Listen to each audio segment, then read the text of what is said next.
wabarakatuh. Perkenalkan, nama saya Bella Ananda, NPM 1915-100-448, kelas reguler 1, klaster 2, 5G. Pada mata kuliah Metodologi Penelitian Akuntansi. Adapun dosen pada mata kuliah ini adalah Ibu Tri Wulandari. Baiklah, langsung saja kita masuk pada materi video yang akan saya sampaikan berikut ini.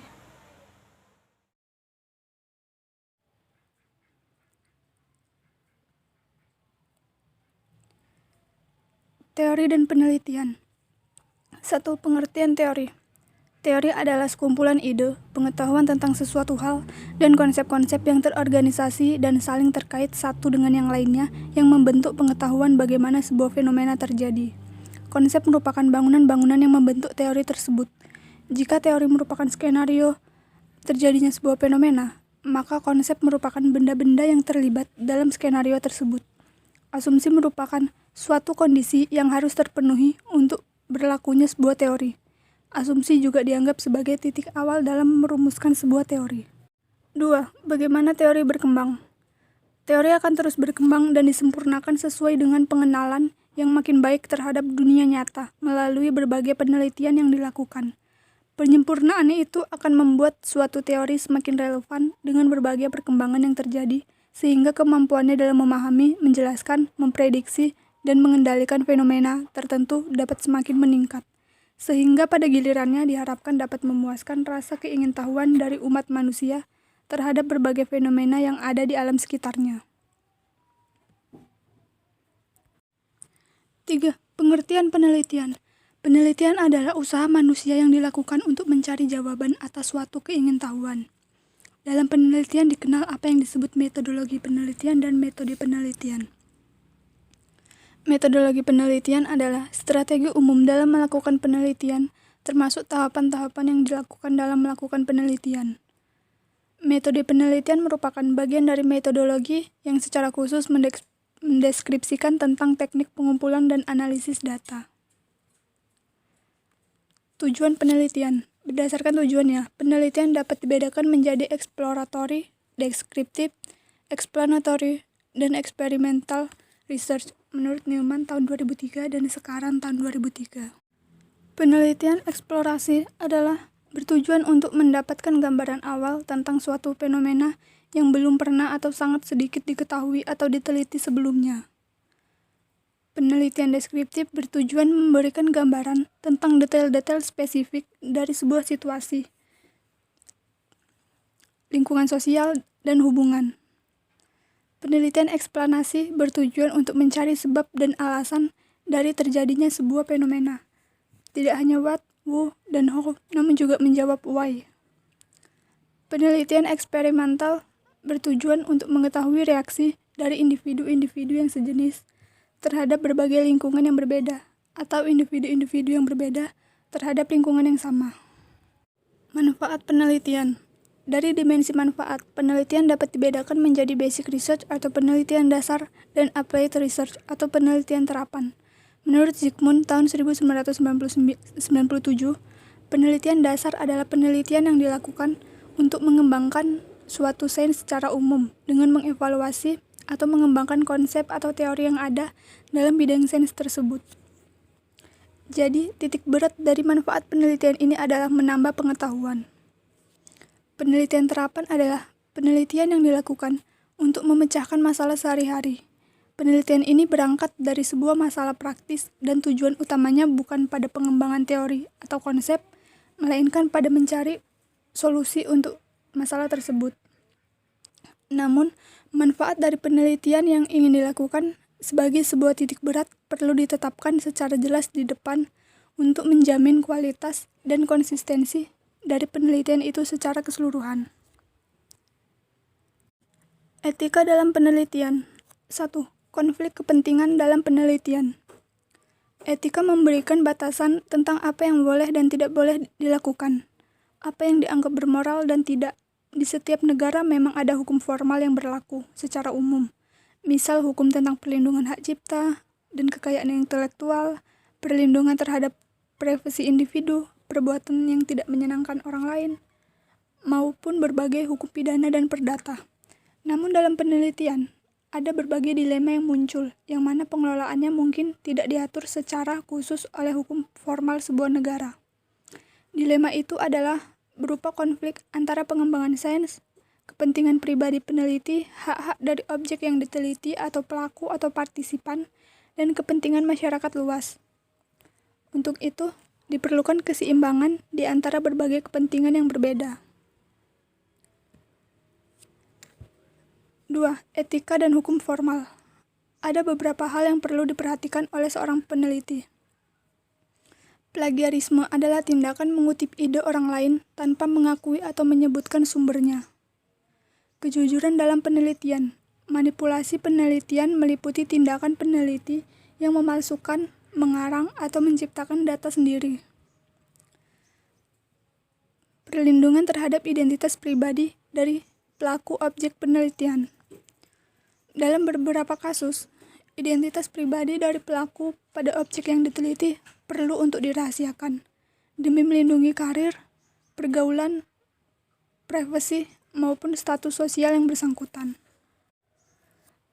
Berbagai pendekatan dalam penelitian ilmiah. 1. Ada dua pendekatan dalam penelitian ilmiah. Secara umum dapat dikatakan dua pendekatan dalam penelitian ilmiah yaitu pendekatan positivisme atau kuantitatif dan alternatif atau kualitatif. Positivisme dan alternatif juga memiliki pandangan yang berbeda tentang sifat manusia dalam hubungan dengan lingkungannya. Positivisme memandang bahwa perilaku dan pengalaman manusia sangat dipengaruhi dan dibatasi oleh lingkungan eksternalnya.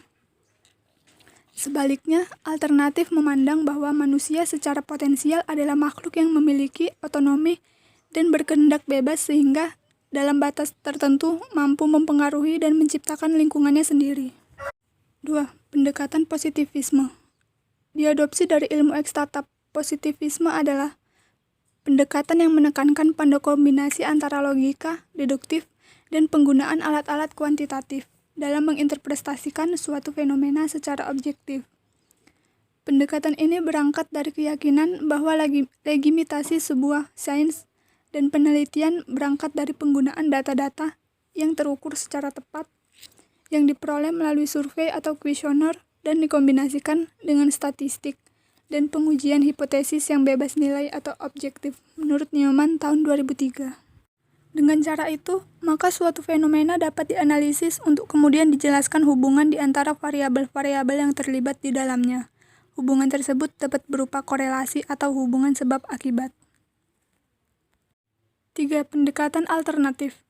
Pendekatan alternatif mempercayai bahwa penelitian terhadap fenomena sosial tidak dapat mengadopsi begitu saja pendekatan pada penelitian ilmu pasti. Berbeda dengan positivisme, pendekatan ini lebih menekankan pada pemahaman yang bersifat kualitatif dan mendalam tentang fenomena yang diteliti. Pendekatan alternatif menggunakan peneliti itu sendiri sebagai alat untuk mencapai suatu kesimpulan. Kekuatan pendekatan ini bukan pada objektivitas hasil yang diperoleh, namun lebih ke pengenalan secara mendalam untuk menjelaskan apa yang ada di balik simbol. Interview, observasi, dan analisis dokumen menjadi metode utama pengumpulan data pada penelitian alternatif atau kualitatif ini. Namun penelitian kualitatif kadangkala dapat disalahartikan oleh sebagian orang. Beberapa peneliti mungkin melakukan interview dan observasi dalam pengumpulan datanya, namun kemudian mereka mengorganisasikan data tersebut dalam format yang dapat dianalisis secara statistik. Dalam hal ini, sebenarnya peneliti tersebut mencoba mengkuantifikasikan data kualitatif sehingga pendekatan yang digunakan tetaplah positivisme. Penelitian kualitatif bukanlah mengkuantifikasikan data kualitatif, melainkan melakukan proses interpretasi secara non-matematis untuk menemukan konsep-konsep dan hubungan-hubungan dari data mentah dan kemudian mengorganisasikannya menjadi penalaran dan penjelasan induktif. Menurut Strauss dan Corbin, tahun 1998, nomor 11. Data dapat berbentuk kutipan interview, cerita dari hasil observasi, dan dokumen-dokumen baik berbentuk tertulis, audiovisual, bahkan data angka-angka hasil sensus. 4. Aspek-aspek kunci pembandingan antara positivisme, interpretif, dan kritikal.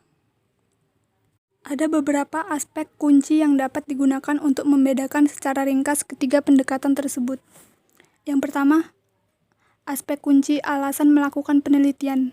Bagi positivisme, untuk menemukan hukum sebab akibat perilaku manusia agar berbagai kejadian dapat diramalkan dan dikendalikan. Bagian interpretatif untuk memahami dan menjelaskan tindakan-tindakan asumsi. Pada kritikal, untuk membongkar mitos dan memberdayakan manusia untuk mengubah masyarakat. Yang kedua, asumsi tentang sifat realitas sosial. Pada positivisme, ada tatanan atau pola yang stabil dan berulang-ulang yang dapat ditemukan. Pada interpretif, realita diciptakan oleh manusia sendiri melalui tindakan dan interaksi mereka. Pada kritikal, realita sosial dibentuk dari ketegangan, konflik, dan kontradiksi dari para pelakunya. 3. Asumsi tentang sifat manusia. Positivisme mementingkan diri sendiri, rasional, dan dibentuk oleh berbagai kekuatan di lingkungannya. Interpretif, makhluk sosial yang secara bersama-sama menciptakan arti untuk digunakan sebagai pegangan dalam hidupnya. Kritikal, kreatif, adaptif, berpotensi, namun terjebak dalam ilusi dan eksploitasi. Yang keempat, sifat dari teori yang dihasilkan. Berisikan berbagai definisi, aksioma, dan hukum yang terkait secara logis deduktif. Interpretif, gambaran tentang bagaimana sistem arti dari sebuah kelompok terbentuk dan berlanjut. Kritikal, sebuah kritik yang mengungkap kondisi yang sebenarnya untuk menolong manusia menemukan cara yang lebih baik untuk mengubah hidupnya. 5. Penjelasan yang dianggap baik. Positivisme terkait secara logis dengan hukum sebab akibat dan berdasarkan fakta. Interpretif masuk akal bagi para pelakunya dan dapat membantu orang lain untuk memahami dunia para pelakunya. Kritikal mampu membekali manusia dengan alat-alat yang diperlukan untuk mengubah dunia. 6. Bukti yang dianggap baik. Positivisme tidak bisa terukur secara tepat, netral, dapat diulangi hasilnya. Interpretif diperoleh langsung dari pelakunya dalam sebuah konteks yang spesifik. Kritikal mampu mengungkap ilusi dan mitos. 7. Jenis penalaran utama dalam melakukan penelitian. Positivisme deduktif, interpretif induktif, dan kritikal induktif. 8. Nilai-nilai pribadi pada pelaku dalam sains dan penelitian. Positivisme ada sains dan penelitian harus bebas nilai. Interpretif, nilai adalah bagian tak terpisahkan dari kehidupan. Tidak ada nilai yang salah atau benar, yang ada hanyalah berbeda. Kritikal, semua sains dan penelitian harus memihak. Ada nilai yang dianggap benar dan salah. Yang ke-9, ada metode penelitian yang digunakan. Positivisme, alat-alat kuantitatif dalam bentuk survei, kuesioner, permodelan matematis, dan uji statistis. Interpretif, studi kasus spesifik dengan penggunaan alat-alat kualitatif secara intensif, meliputi wawancara, observasi, dan analisis dokumen. Kritikal lebih menekankan pada alat-alat kualitatif, namun juga dapat menggunakan alat kuantitatif sebagai pelengkap. Masing-masing memiliki keunggulan dan keterbatasan. Secara umum dan praktis, dapatlah dikatakan bahwa keunggulan pendekatan kuantitatif adalah metode pelaksanaannya yang terstandarisasi sehingga jangka waktu penelitian relatif cepat dan ruang lingkup penelitian relatif luas. Keterbatasannya adalah bahwa pemahaman yang diperoleh kurang mendalam, karena menekankan pada penemuan pola umum yang berulang-ulang dari sebuah fenomena. Keunggulan pendekatan kualitatif atau alternatif adalah pemahaman yang diperoleh lebih mendalam karena sifat studinya yang intensif. Namun keterbatasannya adalah jangka waktu yang penelitian relatif lebih lama dan ruang lingkup studi lebih sempit. Sekian video penjelasan dari saya. Wabillahi taufik wal hidayah. Wassalamualaikum warahmatullahi wabarakatuh. Terima kasih.